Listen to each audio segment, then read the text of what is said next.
नमस्कार। जय तंत्र मंत्र केंद्र में मैं आप सबका हार्दिक स्वागत एवं अभिनंदन करता हूं। YouTube पर पहली बार रय मले विद्याधर की साधना, जिनका स्कंद पुराण में नाम है, जिनकी साधना मुगलिया शासन में नष्ट कर दी गई, वो आज साधना मैं आपको बताने जा रहा हूं। रय मले विद्याधर, ये विद्याधर के जो राजा हैं मंदार विद्याधर, उनके पुत्र हैं, जिनके लिए आपको हमारा वीडियो अंत तक देखना पड़ेगा। यदि आपने हमारा चैनल अभी तक सब्सक्राइब नहीं किया है तो तुरंत लाल वाली बटन दबाओ और घंटी बजा दो। कोई शुल्क एवं चार्ज नहीं कटेगा। आप हमारे वीडियो को फेसबुक पर, व्हाट्सएप पर, ट्विटर अकाउंट के माध्यम से और इंस्टाग्राम पर अधिक से अधिक शेयर करें। लाइक और कमेंट करना भी आपका धर्म है। दुनिया में जिसका कोई नहीं, मैं उसका हूँ। यदि आपको अपनों ने धोखा दिया है अथवा आपको परायों ने धोखा दिया है तो आप एक बार मुझे अवश्य आजमाएं। हमारा मोबाइल नंबर है 9305 63 71 73। बात करने का टाइम भारतीय टाइम के अनुसार दिन में दोपहर 12 बजे से 2 बजे के बीच का है। यदि आप सच्चा, पवित्र, निस्वार्थ दिव्य प्रेम पाना चाहते हो अथवा देना चाहते हो तो आपका स्थान मेरे लिए मेरे प्राणों से भी करोड़ों गुना ऊपर है। मैं राष्ट्रीय अध्यक्ष कृष्णा दल एवं महामंडलेश्वर आप सबसे निवेदन करता हूं, यदि आप मानवतावादी हैं अथवा आप सनातनी हैं तो मुझसे जरूर जुड़ें। अगर आप में योग्यता हुई तो मैं आपको पदाधिकारी भी बनाऊंगा अपने संगठन कृष्णा दल में। ये कृष्णा दल हमारा आपका सबका एक परिवार है। आप देश विदेश में, विश्व के किसी भी कोने में रहते हैं, किसी भी जाति धर्म से हैं, कोई दिक्कत नहीं। आप हमारे दिए ज्ञान से भरपूर लाभ उठा सकते हैं। मेरे प्रिय भाई बहनों, रय मले विद्याधर की साधना मैं बताऊंगा। इनकी साधना से आप सब कुछ प्राप्त कर सकते हो। और ये विद्याधरों के राजा के यानी पुत्र हैं, राजकुमार हैं। और ये ऐसे विद्याधर हैं कि आपको राजयोग, भक्ति, शक्ति, बल, बुद्धि, विवेक, ज्ञान, सभी प्रकार का ज्ञान, सभी प्रकार की विद्याएं ये दे सकते हैं। रय मले विद्याधर, जिनका स्कंद पुराण में नाम है। और पूजा पद्धति मुगलिया शासन में नष्ट कर दी गई थी। मुगलिया के जो वंशज हैं आज भी वही चीजें कर रहे हैं। मुझे सुदर्शन चैनल पर पता चला है, यानी 28 अगस्त 2024 को सुदर्शन चैनल पर शाम को पता चला, तो उसमें बताया गया कि गुजरात में वलसाड़ में एक 3 साल की बच्ची से, हिंदू 3 साल की बच्ची के साथ इन्हीं दुष्कर्म किया। और दुष्कर्म करने वाला अधेड़ मुस्लिम पकड़ गया, गिरफ्तार हो गया। लेकिन बच्ची के साथ तो ऐसा हुआ, ये पता चला सुदर्शन चैनल पर। और हमारे गद्दार हिंदू, एक गद्दार हिंदू पता चला मुझे, जिसने ऐसी बातें की। भाई ये बताइए, आसाराम संत, उनका एक लड़की से जो भी हुआ या नहीं था, वैसे झूठा फंसाया गया, लेकिन फिर भी उनकी फोटो निकाली गई, उनके बारे में कैसे कैसे शब्द यूज किए, तब वो गद्दार नहीं कोई कुछ बोले, हिंदू गद्दार। और जब करीब हजारों की संख्या में इन हिंदू लड़कियां मरी, उनके साथ बलात्कार किया, उनको मारा गया। 18 आरोपी मुस्लिम थे, जिनमें कुछ को सजा हुई, कुछ बरी कर दिए गए। और वो भी 32 साल बाद जब आया रिजल्ट केस का, अजमेर की घटना पे बोल रहा हूं मैं, तब जिसका नाम हिंदू योगेंद्र यादव पत्रकार अपने को कहता है, और उसने कहा कि मुसलमानों की फोटो दिखाना जरूरी है, यानी अगर अपराधी मुसलमान हैं तो उनकी फोटो मत दिखाओ। क्या अपनी फोटो दिखा दें, हिंदुओं की फोटो दिखा दी जाए? पूछो इससे। अगर हिंदू अपराधी है तो नहीं, अपराधी है केवल झूठा नाम है तब भी उसकी दिखा दो, फोटो, नाम, पता, सब कुछ। और अगर मुस्लिम अपराधी है तो उसकी फोटो, उसका नाम छिपाओ। कहना है आतंकवादी मीडिया वालों का।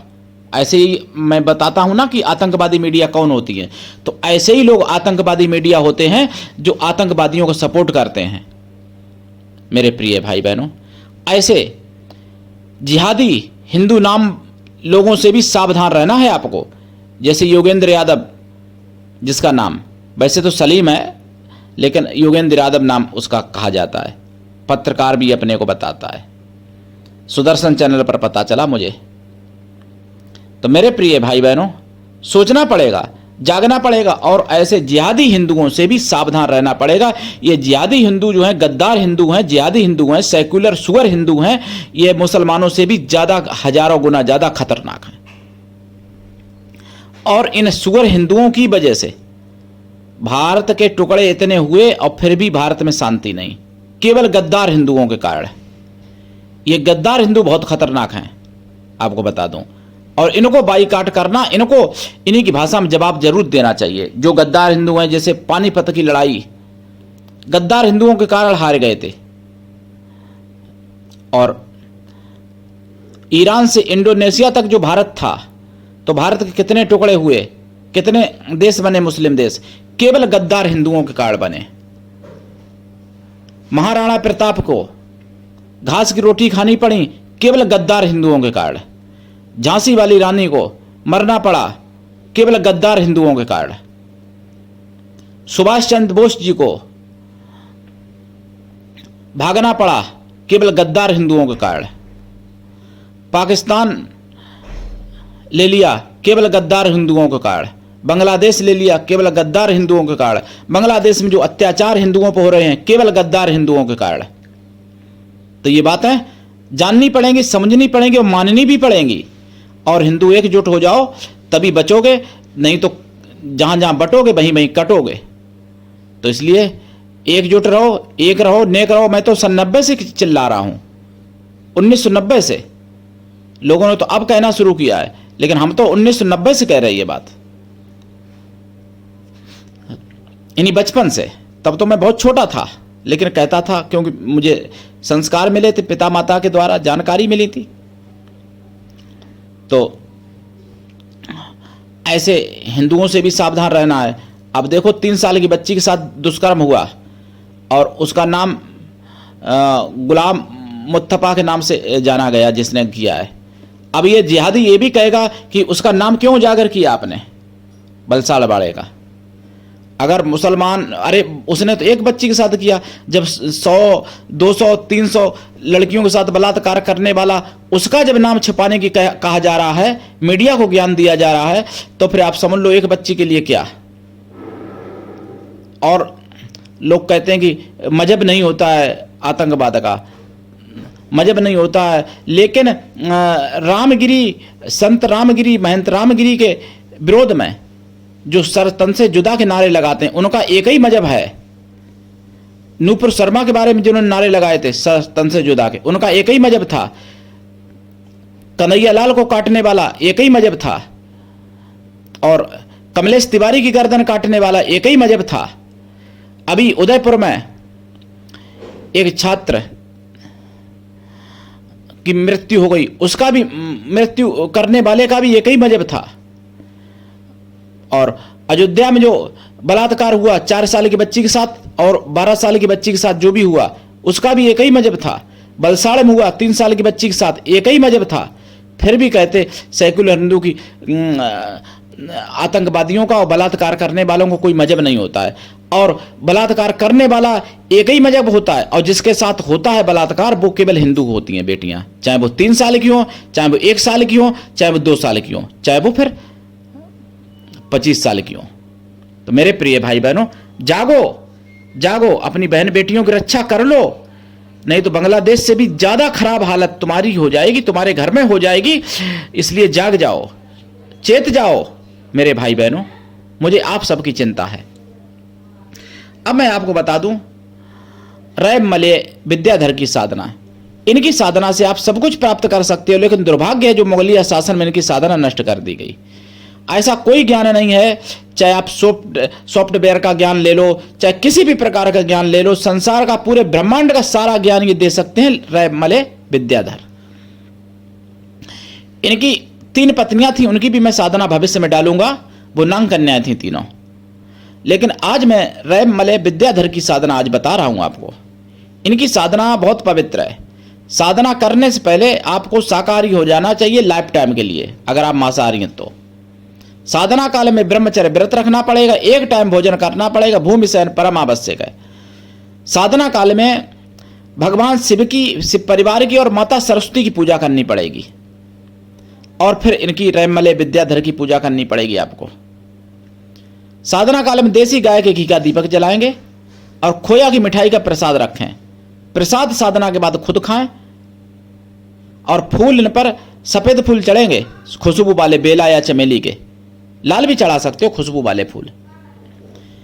ये साधना आप अगर करते हैं तो आपको शिव भक्त होना बहुत जरूरी है, क्योंकि शिव की बिना की कृपा आपके ये नहीं प्रसन्न होने वाले, शिव की कृपा से ये प्राप्त होंगे आपको।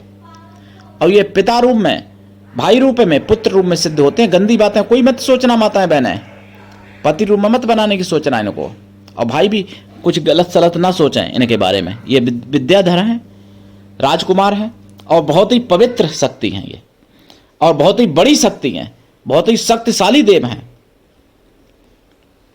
तो इनकी साधना देखिए, इनका जाप 2.5 लाख आपको करना पड़ेगा, 2.5 लाख कम से कम।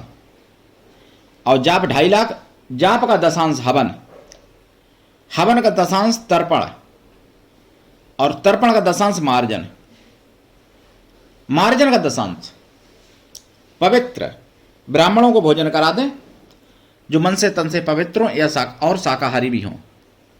ब्राह्मण ना मिले तो उतने साधुओं को भोजन करा दें, किसी भी जाति को हों, लेकिन तन मन से पवित्र और शाकाहारी होना चाहिए।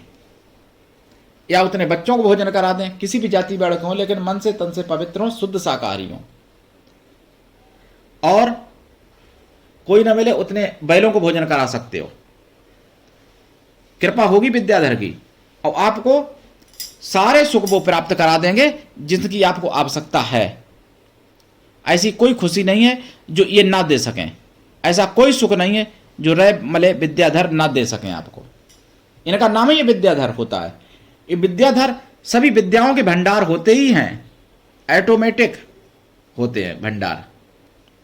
तो इसलिए इनकी साधना आप कर सकते हो, लेकिन बिना दीक्षा के कभी भी किसी भी प्रकार की साधना में सफलता नहीं मिलती है, ध्यान रखना।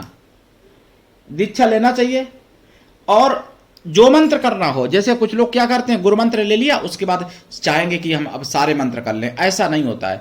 जिस मंत्र की दीक्षा आपने ली है उसी मंत्र को करोगे तभी सफल होगा वो मंत्र।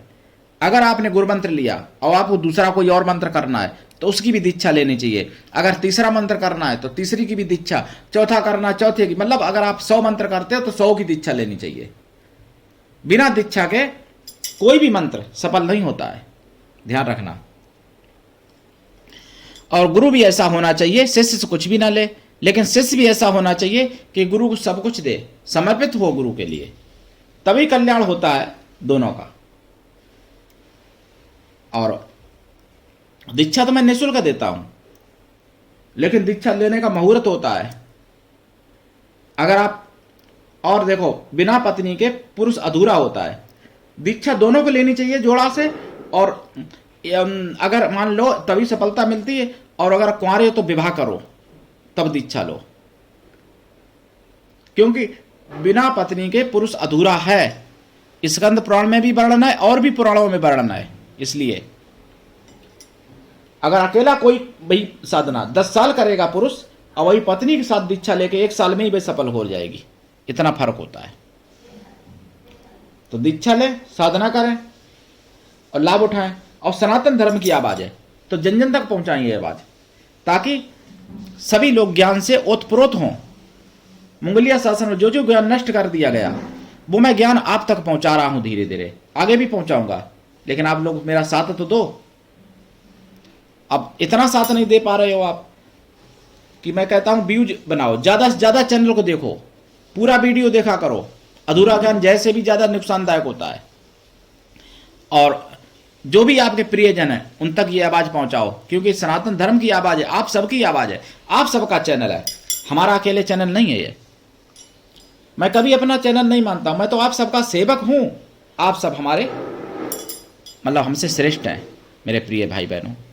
लाभ उठाइए, करिए साधना। आज के लिए इतना ही। धन्यवाद। जय श्री राम। हर हर महादेव।